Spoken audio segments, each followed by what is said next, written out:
Hi from Los Angeles. My name is John Kyo and welcome to the Future of Food 10 by 10 blockchain series.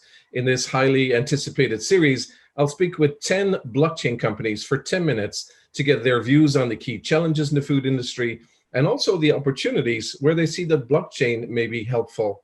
And today I'm delighted to have with me Malini Srinivasan, the CEO and founder of Flinder. Malini, did I get your name right? Oh, you are spot on, John. Hi, Los Angeles. Hi, John. Oh, thank you for joining us today. Malini, the 10 minutes goes very, very quickly. Within the first minute, can you tell us a little bit about who you are and also your company? Sure. Pleasure to be on the show, John. I'm the founder at Flinder, a blockchain startup. I'm based out of New Jersey and I have been in the tech industry for 15 years. I have worked for financial institutions in New York City before I founded Flinder. At Flinder, we focus on bettering lives of underprivileged population and accelerating World Economic Forum Sustainable Development Goals, leveraging technology. We have built a couple platform solutions, one called TRAG that confirms authenticity of the product, provides end-to-end traceability of the product in the supply chain, enables real-time customer engagement. We have onboarded few agri producers and a leading distiller on this platform. We've also built a platform called Klefki, which is a decentralized ID platform that enables use cases for industry verticals, more importantly, being inclusive. So we have onboarded a leading fintech here and starting pilots with a few government entities. Wonderful. That's great to hear. That's great to hear. So you came from finance into the tech world. No big surprise there. We see a lot of that. But in the last number of years and your experience now in looking at the food industry, what do you see as the key challenges that the food industry is facing today? Yeah, my perspective, looking at the SDG, consumption of clean and healthy food is one of the key challenges. If you look at transparency, a few questions come to my mind, right? Where did the product originate from? What's the product's journey? What processes were undertaken to ensure that the product is clean? Was the product sustainably grown? Is it non-GMO? I know these questions can arise in any consumer's mind. I know many products carry certification, mostly process-based, but how often is the audit procedures conducted? Yearly, half yearly maybe, but what happens in the interim period is unknown. There's no transparency at all, right? So, however, scientific certification of the product where the product's composition is tested and certified is of higher value. For example, John, I read one of your LinkedIn posts on raspberries where the label stated the product is from Chile, but in reality it was exported from China and mixed up with other raspberries along its journey in supply chain. Where scientific certification would have been useful. But where's the transparency here? In consumers' mind, the product is from Chile, while it is not. Another key challenge is eliminate poverty. Food wastage, it's a huge concern. Right? Currently, there are many places like India and African countries where there are no proper storage facilities. And in an event when there is no market demand for produced crops and the farmers are unable to sell them, in case of any foreseen event, the entire lot of food is wasted. If you look at, if you take India as an example, up to 16% of its agricultural produce is waste last year, due to inefficiency in supply chain. Likewise, 7% of poultry meat was wasted. Last year, shipping giant Maersk, they opened up a program for startups to arrive at a possible solution to reduce food wastage and increase efficiency in supply chain. The final challenge I would like to talk about is access to technology-enabled insights for farmers. Currently, farmers operate on limited insights on what to grow and how to grow. The drivers can be external unforeseen factors like climate, where hurricane, flood, or rain, or a prediction of market trends itself. John, over to you. I hope I didn't overrun. No, no. I may come back to those time permitting, but you mentioned quite a lot to unpack there. That you mentioned challenges around the SDGs and clean and healthy food, the labeling. You talked about the product's journey to the market and do we really have transparency on it? You also talked about credence claims, process claims on products and the scientific verification of those.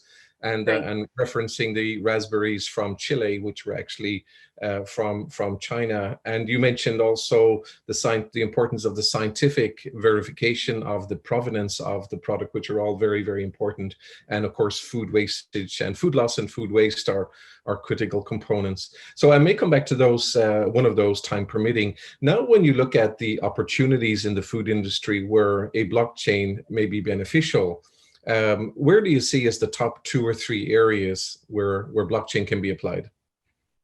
I talked about the three challenges. Probably I could talk about the solution for those three challenges, John.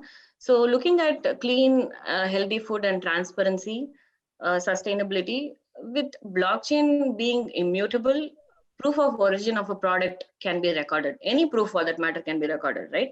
So with respect to certification, not just the process-based certification that they have right now, but also the scientific certification, including the documented test results of the products, can be recorded. With respect to traceability, we can onboard different actors in the supply chain, track and trace the product as it moves along, adhere to GS1 standards, barcode and QR code, which is really important for seamless tracking and data exchange. With respect to authenticity, blockchain-enabled RFID tags can be used to confirm authenticity of the product. And a recent article that I read stated trust, transparency, and coordination throughout the supply chain can result in $155 billion per year in potential savings. It's a lot. And a better traceability will boost the international food trade by $100 million per year. Looking at food wastage, with traceability, we can determine the exact location of the product in the supply chain at a given point in time. So in case of an unforeseen event, producers can look for the closest storage facility around the location, or decide to sell the product in the nearby marketplace, or even give it away to the needy without wasting. To look at the third challenge that I spoke about, which is tech helping farmers, blockchain and IoT-based solutions can provide reliable weather information, real-time soil analysis details, which can enable farmers to make informed decisions on what to produce and how to produce. For example, in one of the states in India, IoT-enabled soil health information helped farmers to protect and increase the yield of chilies. Also, when there's an adverse situation in a region and farmers are unable to move the product, tech enablement can help farmers sell the product to consumers locally as opposed to selling it to middlemen. The middleman is a huge issue in several developing countries, John.